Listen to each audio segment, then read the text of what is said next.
L'écueil, ce serait de vouloir tout contrôler. C'est-à-dire que je pense que dans ce quartier où tout a été beaucoup écrit, le projet urbain, le projet aussi des institutions, le projet de l'enseignement supérieur, c'est de laisser aussi la place à ce qu'on appelle la sérendipité, c'est-à-dire c'est tout ce qui va nous échapper.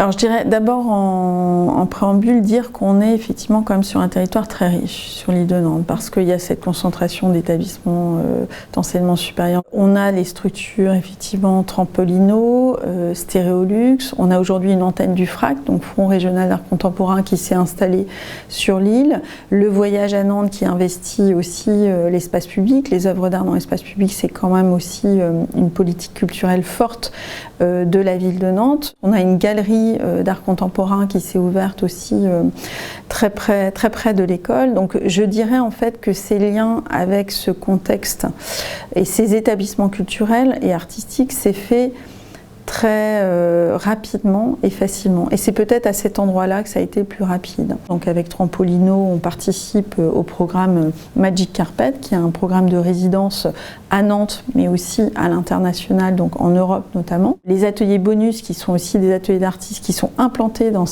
sur l'île de Nantes, avec qui on a une convention, ça veut dire qu'on accueille ces artistes en résidence dans nos ateliers de production.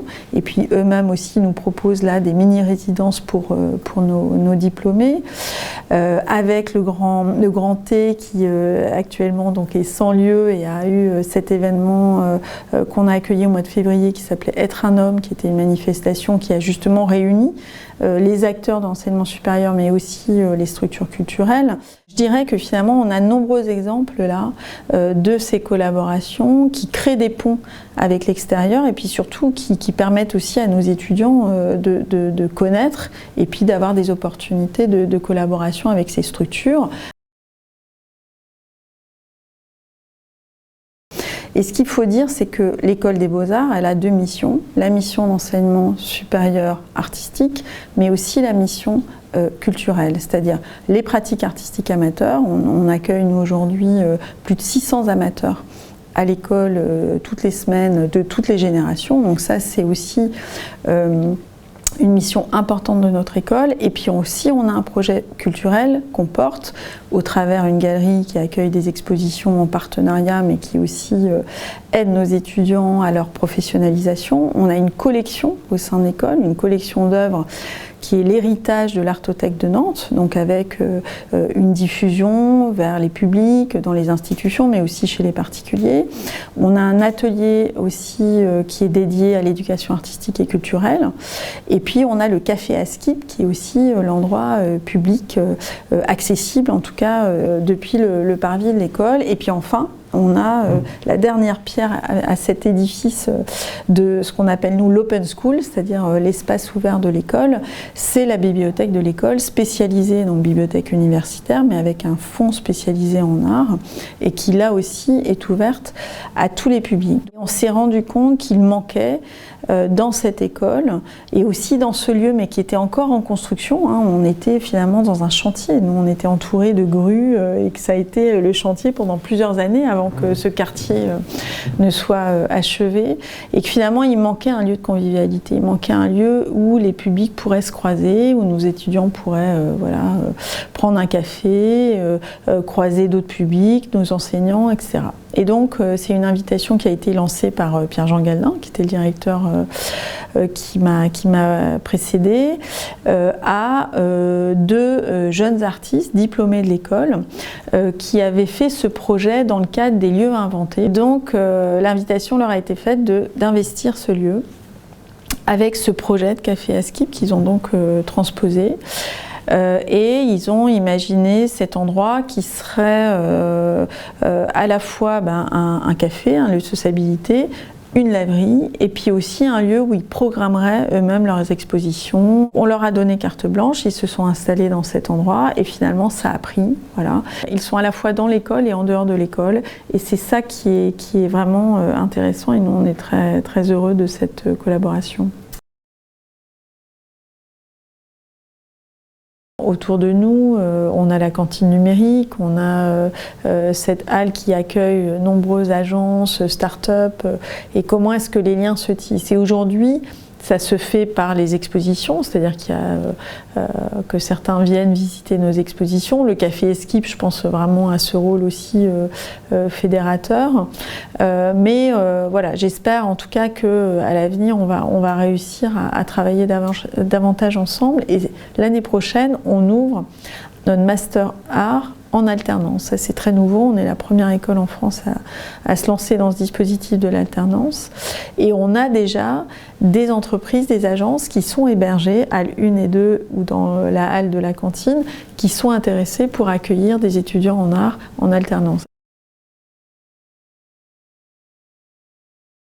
Je voudrais juste revenir sur l'histoire justement de l'école pour expliquer d'où l'on vient. Donc on était dans une école avec une cour intérieure très fermée, finalement où personne ne rentrait. Donc on était dans une sorte d'entre-soi en même temps qui était assez confortable. Et on est passé de ce modèle d'architecture 19e, finalement très protégé, à une architecture, donc à un quartier très ouvert avec des flux autour, une architecture extrêmement transparente et puis une école très ouverte pour le coup. Donc il y a eu une transition qu'il a fallu accompagner, qui n'a pas toujours été simple, hein, parce qu'il faut aussi se réapproprier un bâtiment et justement ces modes de fréquentation de l'école. Et là où le projet finalement a été bien conçu, c'est justement dans sa partie ouverte au public, c'est-à-dire ce qu'on a appelé l'open school, qui est constitué donc du café Esquip dont on a parlé, de cette galerie d'art, du showroom donc qui accueille la collection de l'école, de l'atelier pour les enfants et de la bibliothèque. Donc cet espace, c'est l'espace ouvert au public où là, chacun peut rentrer comme il le veut, aller fréquenter la bibliothèque, visiter une exposition au café Esquip. Et puis ensuite, vient l'école. Et là, c'est un accès badgé, donc c'est-à-dire tout le monde ne peut pas rentrer dans l'école.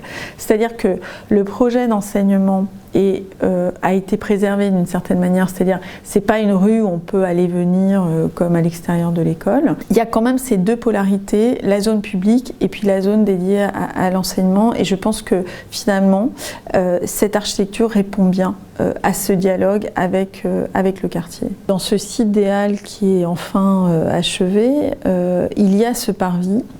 Et le projet de ce parvis, c'était d'en faire une place publique. Mais finalement, on n'a rien décidé, hormis ce café Esquip, qui a été accueilli dans les murs de l'école, et puis cette table ronde qui a été réalisée par Fichtre, qui a justement un design particulier, parce que c'est un rond finalement, un rond fermé. Et sur cette place, aujourd'hui, c'est très intéressant de voir ce qui se produit, parce qu'en fait, c'est là qu'est aussi l'endroit du croisement des publics, à la fois des personnes du quartier qui viennent déjeuner le midi, ou qui viennent le soir prendre un verre avec des amis, les jeunes qui viennent faire de la gym, du skate, danser, les enfants du quartier qui viennent. Et ça, bah, effectivement, c'est l'architecture finalement qui est investie par les flux de public. On n'a rien décidé, que les choses se sont faites parce que cet endroit était là. Donc pour nous, il y a un enjeu évidemment de préserver ça, de le rendre agréable aussi. Donc moi j'aimerais qu'on puisse avoir peut-être un peu de végétation dans cet espace qui est très minéral. Et je pense qu'on est plusieurs à le penser. Et ça, je dois dire que c'est quand même aussi un pari qui a fonctionné de cette mixité et du rôle de ce parvis dans ce site des Halles. À la fois, c'est une école pour moi qui doit être ouverte sur le quartier, ouverte sur le territoire. C'est une école, et puis ouverte aussi à tous les publics, mais je pense que là, cette dynamique, elle est déjà bien lancée.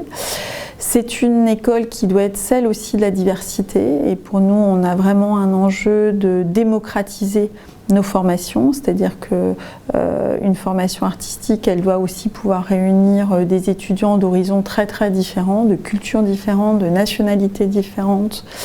Et je pense que c'est aussi ça pour moi l'enjeu fort de demain, c'est de maintenir cette diversité, cette mixité. L'enjeu fort, c'est évidemment celui des transitions, c'est-à-dire que cette école a porté depuis plus de 10 ans un projet international fort, c'est-à-dire à la fois permettre aux étudiants de pouvoir se déplacer, de bénéficier de projets à l'international, de mini-résidences en quelque sorte dans les campus qui ont été développés aux États-Unis, en Asie et puis au Sénégal.